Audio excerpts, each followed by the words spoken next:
প্যানেলটা খেয়াল করলে দেখবেন এখানে শুধুমাত্র ছাত্র শিবিরের জনশক্তি বা দায়িত্বশীল অংশ নিচ্ছে না, এখানে নারী শিক্ষার্থী, এরপরে অন্যান্য ধর্মাবলম্বী, এরপরে হচ্ছে যারা জুলাই আহত হয়েছেন, জুলাইয়ের যারা স্টেক ছিলেন, এবং সকল স্টেক্স যারা আছে একটা ক্যাম্পাসে সবাইকে আমরা ইনক্লুড করার চেষ্টা করেছি।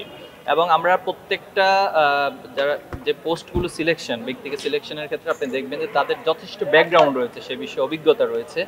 আমরা আশা করছি যে আমাদের এই সম্মিলিত প্যানেলে যারা অংশ নিয়েছেন তারা নিজ নিজ জায়গা থেকে ইতিমধ্যে স্বাক্ষর রেখেছেন তাদের কৃতিত্বের, এবং আশা করছি যে তারা সামনের দিনে শিক্ষার্থীদের মন জয় করতে পারবেন এবং তারা যদি নির্বাচিত হন তারা তাদের জায়গা থেকে শিক্ষার্থীদের কল্যাণে ভূমিকা রাখতে পারবেন। ছাত্রদল ইতিমধ্যে তারাও মনোনয়ন পত্র সংগ্রহ করেছেন, তবে ওনারা প্যানেল ঘোষণা করেন নাই। আমরা আশা করবো যে ওনারাও প্যানেল ঘোষণা করবেন, এবং যারাই প্যানেল ঘোষণা করেছেন অথবা ইন্ডিপেন্ডেন্টলি এখানে অংশগ্রহণ করতেছেন, আমরা সকলের জন্য শুভকামনা করছি যে সবাই এখানে ভালো করবেন এবং চমৎকার একটা প্রতিযোগিতা পূর্ণ নির্বাচন হবে এবং সেটা নিরপেক্ষ হবে, সবার অংশগ্রহণ থাকবে, স্বতঃস্ফূর্ত থাকবে, এবং শিক্ষার্থীরাও স্বতঃস্ফূর্তভাবে ভোট দেওয়ার মাধ্যমে তাদের পছন্দের যে প্রার্থী তাকে নির্বাচিত করবে। এটা আমাদের প্রত্যাশা। প্যানেলের মধ্যে এই ভিন্নতা কেন আনলেন আর কি, মানে যদি শুধু ছাত্র শিবির নাই, অন্যান্য দলের যারা আছে তাদেরকে নিয়ে আসছেন, এবং এককভাবে কেন না আসলে? না দেখুন, আসলে জুলাই আগস্টের পর বাংলাদেশে সবার যে একটা আকাঙ্ক্ষা যে আমরা একক দল, একক ব্যক্তি নির্ভর হব না, আমরা হচ্ছে সকলকে সাথে নিয়ে কাজ করব, এবং শিক্ষার্থীদের এই পালসটা আমরা গত 1 বছর ধরে বোঝার চেষ্টা করেছি, এবং তাদের সেই পালসের আলোকে মূলত আমাদের এই চিন্তা এবং এই সিদ্ধান্ত নেওয়া। এবং আরও মজার বিষয় হচ্ছে যে ছাত্র শিবির এই 2025 সেশনে আমরা আমাদের প্রতিষ্ঠাবার্ষিকীর একটি থিম ঠিক করেছিলাম, সেখানে বলা হয়েছে সততা দক্ষতায় গর্ব সবার বাংলাদেশ। তা আমরা বাংলাদেশটাকে আসলে কোনো ব্যক্তি নির্ভর, কোনো দল নির্ভর করতে চাই না। ছাত্র শিবিরের ইচ্ছা এবং ছাত্র শিবির এই কাজটা করতে চায় যে বাংলাদেশে সকল ধর্ম, মত, এরপরে বর্ণ, জাত, যত কিছু আছে সকল বৈষম্যগুলোর অবসান ঘটবে এবং বাংলাদেশে সবাই তার নাগরিক হিসেবে মর্যাদা লাভ করবে। এই সকল থিম এবং চিন্তা থেকে মূলত আমাদের প্যানেলটাকে এভাবে সাজানো। মানে সাধারণ ছাত্ররা ছাত্র শিবিরের প্যানেলকে কেন ভোট দিবে?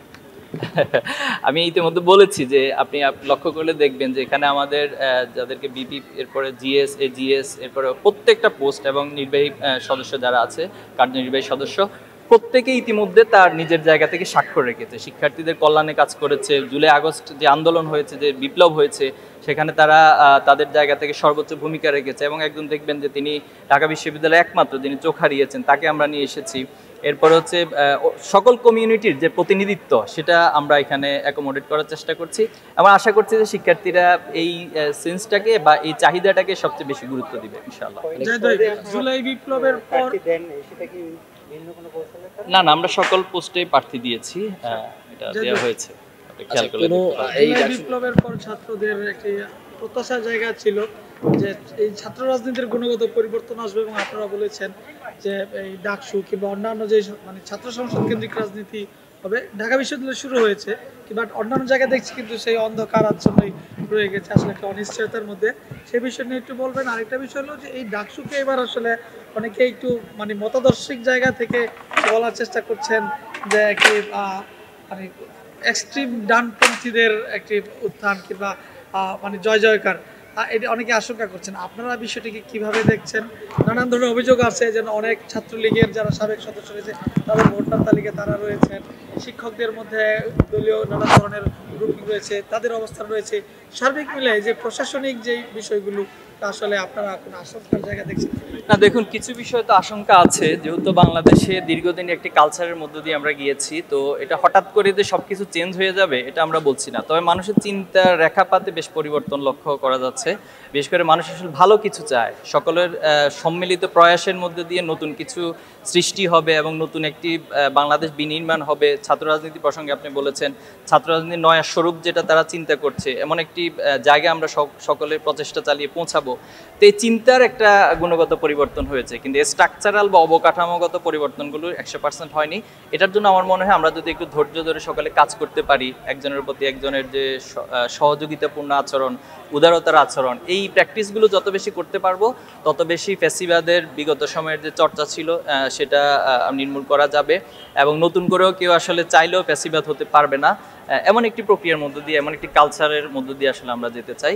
তো ছাত্র শিবির সেটার জন্য কাজ করে যাচ্ছে। আপনি যদি একটু খেয়াল করেন বা কম্পারিজন করেন, অনেকে আসলে আমাদের বিরুদ্ধে অনেক কথা বলে, আপনাদের কাছে, আপনাদের মিডিয়াতে অনেকে বিভিন্ন অনেক সময় নোংরা শব্দ ব্যবহার করছে, অথবা অযাচিত, অথবা যেটা তার এখতিয়ার বহির্ভূত, এমন শব্দগুলো ছাত্র শিবির সম্পর্কে ব্যবহার করছে। তা আমরা আসলে কারোই এই অহেতুক শব্দের বা এই বক্তব্যের বিপরীতে জবাব দিয়ে সময় নষ্ট করতে চাই না। আমাদের প্রত্যেকটা সময়ই মনে করি অনেক মূল্যবান, এবং বাংলাদেশ আসলে স্বাধীনতার এতগুলো বছর পার করেছে, এটা আসলে একটা রাষ্ট্রে দাঁড়ানোর জন্য এর চেয়ে বেশি সময় আসলে প্রয়োজন ছিল না, কিন্তু আসলে আমরা পৃথিবীর বুকে সেভাবে নিজেদেরকে প্রমাণ করতে পারিনি।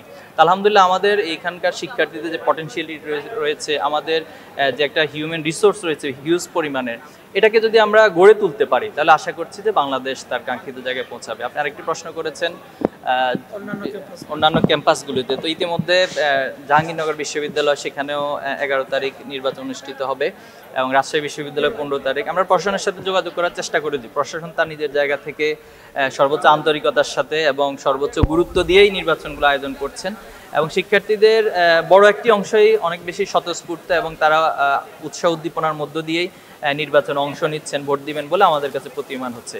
এরপরও যে বিষয়গুলো যদি সমস্যা মনে হয়, আমরা সেগুলো প্রশাসনকে কনসার্নে দেওয়ার চেষ্টা করেছি। আশা করি তারা সেটা উদ্যোগ নেবেন ইনশাআল্লাহ। শিবিরের ইশতেহারে কি থাকতে পারে, কোন বিষয়গুলো প্রাধান্য দেওয়া? আমরা ইশতেহার ইনশাআল্লাহ খুব দ্রুতই প্রকাশ করব, প্রত্যেকটা ক্যাম্পাসের আলোকেই করব।